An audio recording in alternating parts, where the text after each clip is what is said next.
Hey everybody, Nick here, and today I've got a disassembly video for you, this time on the Jake Hoback Kwaiback knife. So this is, pardon me, the knife that Jake Hoback is best known for, and it's an interesting little knife. Well, interesting, very big knife, I suppose. And so, today I'd like to take it apart. I first do want to thank my buddy Jake. This is not Jake Hoback, this is a different Jake, for sending this along and being very explicit that he would like me to disassemble it and do a video. So thank you very much, Jake, for your trust there and for your consent ahead of time. So I'm going to go ahead and start taking this guy apart, and it's using Allen bits, and this looks to be, I think this is 3/32. Yeah, 3/32 bit. And there's a really cool optical illusion on this guy in that this hole here uses the same bit as these holes back here, but because these are very small and this is very big, it looks very different. But see, fits, and it fits. Very, very weird, very cool. Alright, gonna go ahead and pop this guy open. That took a little bit of doing, but that's okay. And one thing to keep in mind is that the screws go all the way through to the other side of the scale here in the back. So it's not the case that there are separate that there are like a sex bolt kind of arrangement here. Come on. There we go. Got that popped open. Beautiful. Now those are popped through and the back spaces can pop on out. Beautiful. Now let's go ahead and disassemble this here. And pop the pivot on out. Beautiful. So now at this point the back spaces are freed up. And I can just move some stuff out of the way in the back side here. Get myself a little extra room. Can go ahead and lift off the scales here. And I am going to try very hard. I have been trying and will continue trying very hard to keep everything on the frame, like in the video.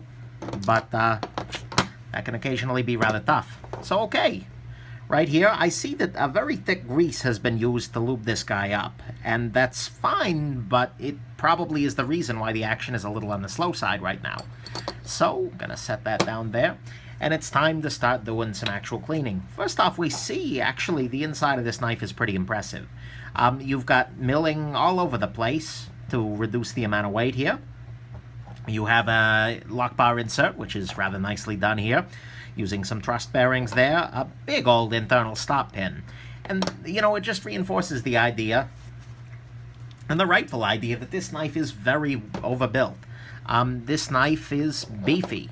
If you look at the blade stock, it's beefy. Every part of this knife is beefy. And although I'm not generally a person who requires a beefy knife, I can appreciate it when it's done well, and this appears to be a beefy knife that is honestly done pretty well. In the grand scheme of things, I can see why this is pretty popular. So right now I'm cleaning off the locks, cleaning off the blade. One other nice thing to see here is that this has got some kind of an acid wash on there.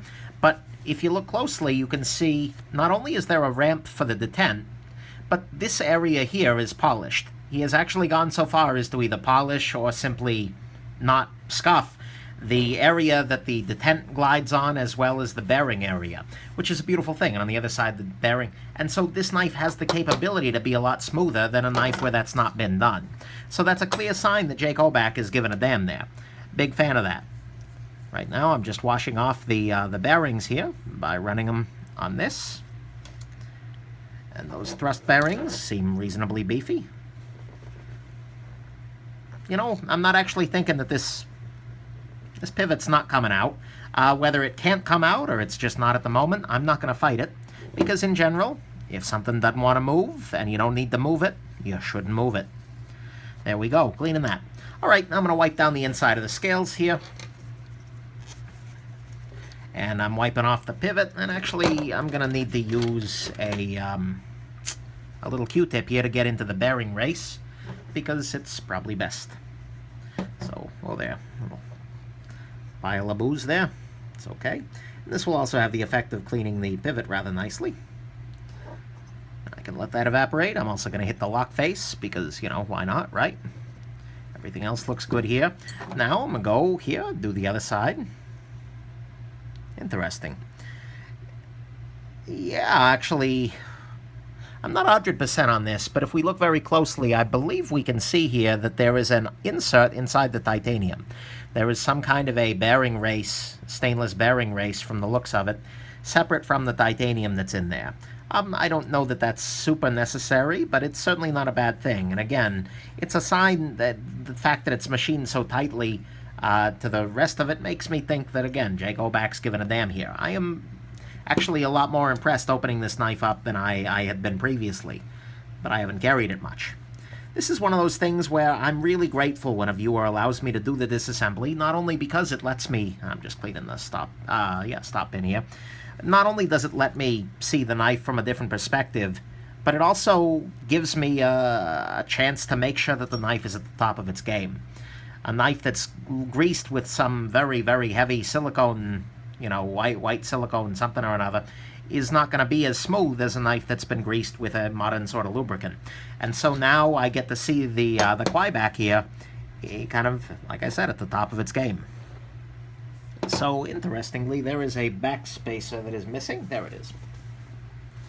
I was just looking at my little pile of parts and down a backspacer. But okay, so at this point in time, we can actually start the reassembly because this knife was really, really easy to disassemble.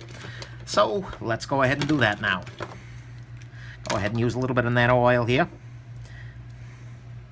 And I'm going to just grease the bearing track here. And I'm going to drop on a set of bearings. And now, I am just going to use, I'll use my finger here to run the bearings around a little bit. And that'll just make sure that those bearings get a nice liberal coating of the nano oil that's down inside the bearing race there. Next, I'm going to go ahead and grease up the pivot here. Well, grease oil up the pivot. That way, the knife can spin freely on the pivot, which is beautiful. I'm going to go ahead and drop in the stop pin while I'm doing this. And now we can start the reassembly process. Actually, one other thing I'm going to do is I'm going to go ahead and put a little bit of grease, oil that is, along the detent ball track. Now, Hoback's got himself a rolling detent ball. And hopefully you can see this, but it's actually, the detent ball is inside a little rolling track, so I'm going to hit that with a little tiny bit of oil as well. So, hopefully, that'll be pretty excellent. Now, let's go ahead and start the reassembly process. God, this knife is easy. There we go. So that half is put together. Now I just got to reverse the process and go ahead and put a little bit of lubrication in the ball bearing race over here. A little bit on the blade itself. I'll do a little more than that. Now, let's just run these bearings around here. And of course, any knife on bearings is going to get more. The oil is going to distribute itself over time. So, the first flip isn't always super indicative, but that's okay. Now I'm going to go on ahead. And, actually, now I'm not going to go ahead and do that quite yet. So what I was about to say is let's just go ahead and put the scale on there, but because these backspaces are just free-floating on there, I'm going to want to make sure that everything is kind of in alignment first, and unfortunately there's no place for the backspaces to sit into. So what I'm going to actually do is drop these handle screws into their relevant holes and kind of use them to try and catch the backspaces, just so that the backspaces stay aligned to the rest of the knife as I'm doing the rest of the assembly here. So I'm lowering the lock bar now to reduce some tension. There we go. Everything seems to have popped in.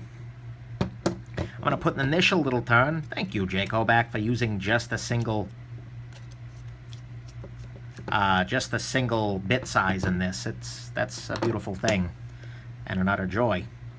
So there's that. I'm going to use, well, yeah, okay, there is some evidence of a little bit of Loctite on this screw here. And so I am going to go ahead and use a little bit of Loctite on the screw here. And actually, the Loctite I'm seeing there is red. And I'm not going to go red because that's usually dangerous, and I would never do that to a loaner knife.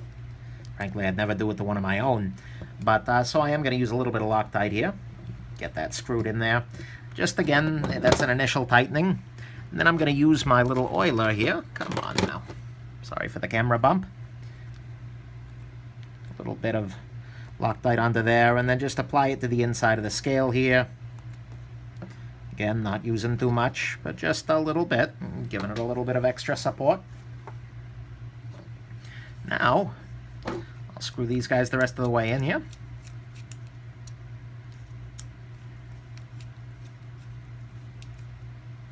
Back spaces are in. This knife is beefy.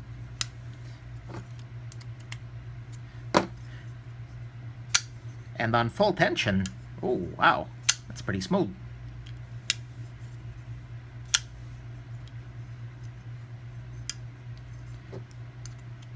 Yeah, and I've got the pivot cranked down as far as it can go, and it's running beautifully smooth. No remote hint of blade play. Centering is perfection. And the knife is now fully maintained. That was actually startlingly easy. I respect Jake Hoback a great deal more. Not that I had much disrespect for the boy. Man, I suppose. But I respect him a lot more now that I have done this assembly. And so yeah, it's a pretty impressive interior of a knife. And that was pretty quick, 11 minutes, not bad at all. So anyways, that's how you disassemble and maintain your Hoback Kwaiback. And keep an eye out for a full review of this guy coming up soon. If current pattern holds, this will be airing on a Thursday, and the full review will be coming on the Saturday. So if you're watching this, it's almost time. Hope this has been interesting for you, and have yourself an absolutely wonderful rest of your day.